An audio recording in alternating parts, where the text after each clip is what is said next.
After a weekend that saw 10 people stabbed at a mall and bombs placed at locations in New York and New Jersey, President Obama spoke today about the potential acts of terror, a response from an administration that has a history of being scarce or at least slow to use the word terrorism and hardly ever radical Islamic terrorism. Tonight, correspondent Kevin Corke reports from the White House on the administration's narrative. It seemed an almost instinctive response. At this point, we see no connection between that incident and what happened here. President Obama quick to suggest that there was no apparent connection between the explosions in New York and New Jersey and the stabbings in Minnesota. While the investigation into any possible ties continues, the fact is all were acts of terror, and all were perpetrated by self-proclaimed Muslims.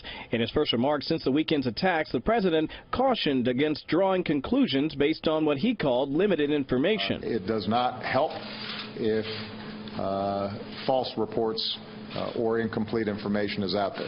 So try to, as much as possible, stick to what our investigators say, because they actually know what they're talking about. However, what is clear is the White House's penchant to suggest that attacks involving self-described Muslim suspects are lone wolf in nature, not part of a broader problem. From the president's description of the underwear bomber, An isolated extremist. to the San Bernardino killers, Lone wolf actors. to the Orlando massacre, Lone wolf attacks. and Chattanooga shootings.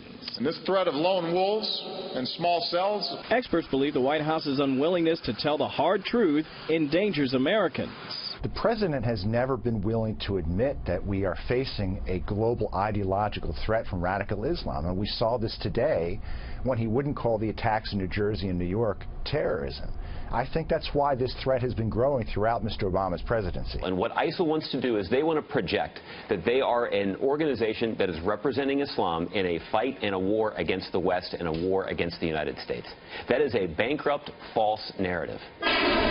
A narrative that nonetheless continues to resonate with terrorists who've shown no hesitance in injuring innocent Americans. Said the Trump campaign's Jason Miller, quote, "When the White House says we are in a narrative fight against ISIS just days after a series of apparent terror attacks on U.S. soil, we should all be very concerned." Miller also added in that statement that it's time for new leadership in the fight against radical Islamic terrorism, a description we've yet to hear from this White House. We also learned tonight, Brett, from New York officials that they have yet to be able to draw a direct connection between Rouhani and any terror cells in the New York area. Brett? Kevin Corke live on the North Lawn. Kevin, thank you.